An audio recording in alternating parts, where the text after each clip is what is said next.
Iba-iba tayo ng buhay at kwento. Iba-iba din ang ating pinagdaraanan. Ang ilan nga sa atin ay may mga karanasan na hindi madaling kalimutan. Panoorin po natin to. It's okay not to be okay. Pero minsan, kahit ilang ulit nating sabihin yan, may mga panahon talagang hindi pa rin natin kayang tanggapin ang sakit. Nakilala namin ang isang empowered woman na piniling labanan ang takot at bumangon mula sa mapait na karanasan. Itago na lang natin siya sa pangalang Barry. Sa likod ng kanyang mga ngiti ay mga sugat na hindi agad naghilom.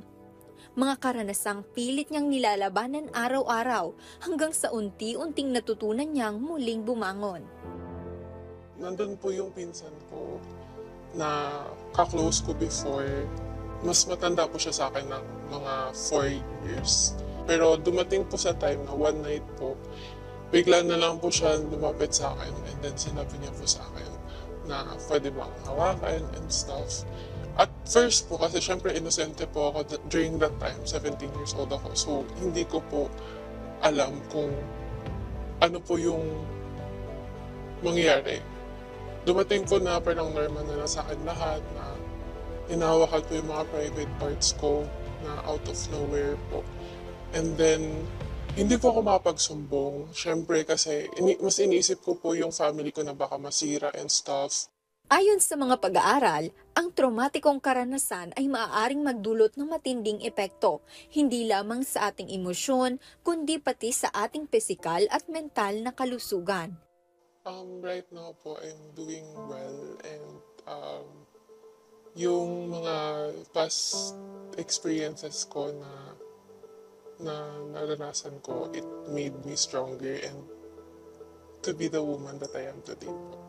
Gaya ni Barry, marami rin sa atin ang tahimik na lumalaban sa sarili nilang mga battles. Alamin natin kung paano natin mas maiintindihan ang epekto ng trauma at kung paano natin matututunang maghilom dito lang sa Rise and Shine Pilipinas.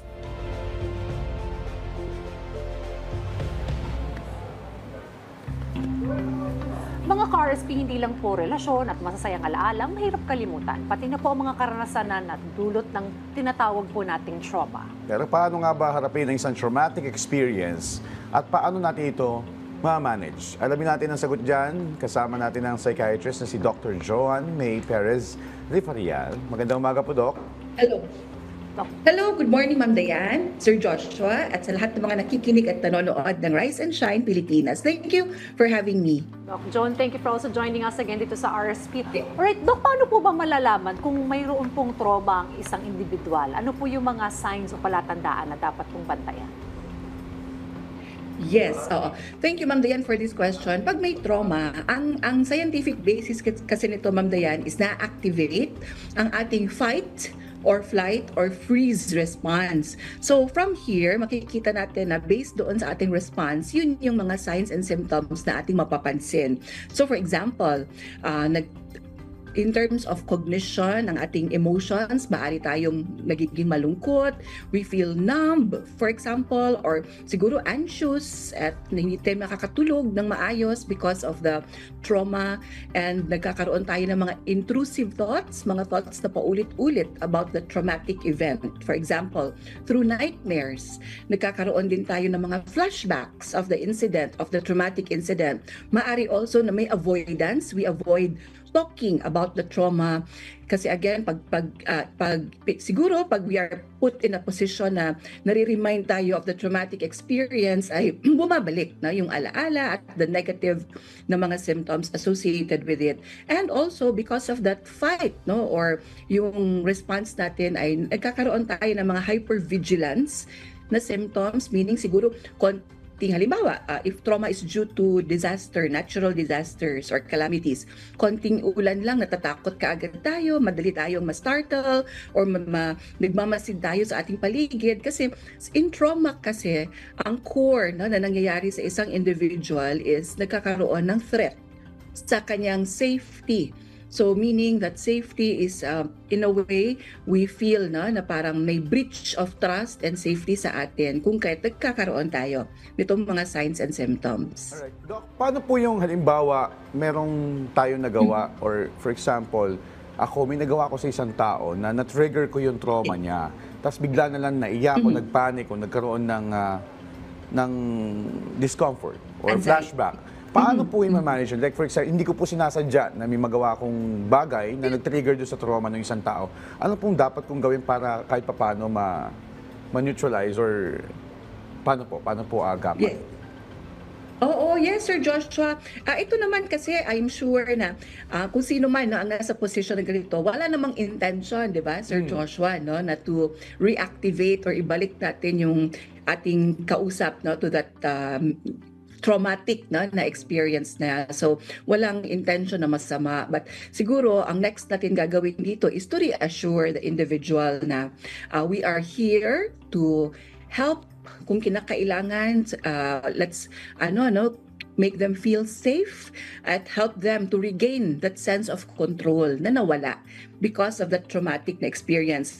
Sir Joshua, kasi pag ang isang individual ay dumaan sa isang traumatic experience, yun din pala, aside sa safety, they feel na nawawalan sila ng control sa mga bagay-bagay. No? So, as a friend na nandun kasama sa ating kaibigan na dumaan sa trauma, magiging mindful din tayo sa ating mga words. Dapat, mga non-judgmental ang ating stance always. At mas maganda, if we are not sure kung ano ang sasabihin, then we can always stay silent lang, lalo na kung tingin natin is medyo sensitive ang topic, at reassure lang natin. In fact, Sir Joshua, yung physical na presence natin, enough na yon to make them feel na they are safe from any form of harm at may kasama sila. Hindi sila nag-iisa during a stressful or traumatic na incident. So, better to keep safe, to remain silent kung if we are not sure what to say. And kung may sasabihin man tayo, it's to reassure them na hindi sila nag-iisa and we are here to support them, to help them, and to keep them safe from any other form of harm. In relation to that, Doc Joan, can an individual really overcome yung kanyang trauma na bit-bit hanggang ngayon? Or forever yung naandyan at kailangan mo lang i-manage? I'm curious, I wanna know. Yes, Ma'am Dayan. Maaari kasi na over time, the emotions medyo less na yung intensity. Maaaring heightened ang emotions during the impact of the trauma, during the time of the traumatic event. And slowly, it's a process always, Ma'am Dayan, yun always ang reminder natin na ang healing and recovery from any form of traumatic event, hindi siya yung overnight, hindi siya yung merong specific na timeline na dapat by 1 month okay ka na, hindi, walang ganon. So kanya-kanya tayo ng pagdadaanan na proseso. So mas maganda, wag madaliin, and we go through the process of healing.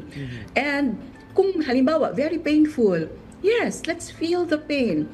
Kung kinakailangan umiyak tayo, express natin ang ating emotions, because through these processes ay nagkakaroon din ng sense of clarity, parang naiisip natin anong nga ba ang ating mga coping mechanisms na nakakatulong, ano ang mga supports available for us, at nagkakaroon ng sense kung ano ba ang nangyari sa atin. And again, through the process, maaring may mga, sa question mo Ma'am Dayan kanina, maaring may mga reminders. For example, kung may maamoy tayo sa ating 5 senses, may maamoy, or meron tayong makita, may marinig tayo na music, for example, na which would remind us of the traumatic incident or event, maaaring mag-reactivate ang ating emotions, but in a milder form. Parang gano'n na siya. Kasi through time ay mas nagsasubside din ang emotions. Of course, with the proper, Ma'am Dayan, with the proper support also from family and friends, and knowing kung ano yung mga makakatulong sa atin na coping strategies. Alright. So what you're saying, Doc, is yung trauma na minsan na dinadala na matagal na ng isang tao, pwede siya maging simple memory na lang. Parang ganon. Na hindi na masyado makaka-apekto sa takbo ng buhay niya. Tama ba? May mga reminders, may mga reminders. Ang tawag natin doon, Sir Joshua, mga triggers na maaaring makapagpaalala sa atin.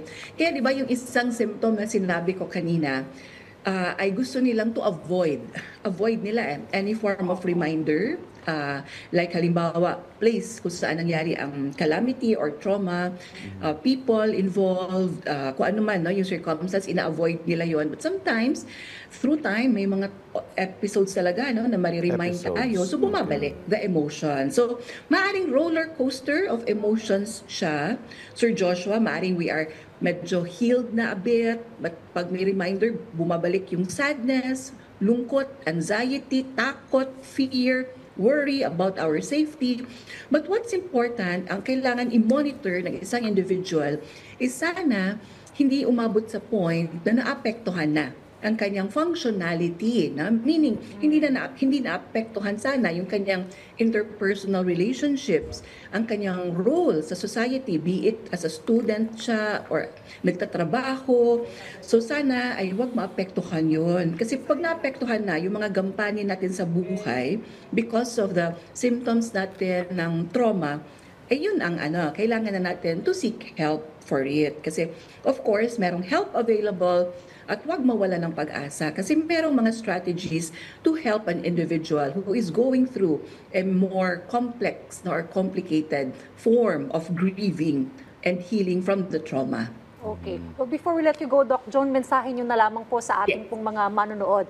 Kaugnay po nitong trauma experience na siguro hanggang ngayon dala-dala pa rin po nila. Ano po importanteng mensahe po ninyo para sa kanila?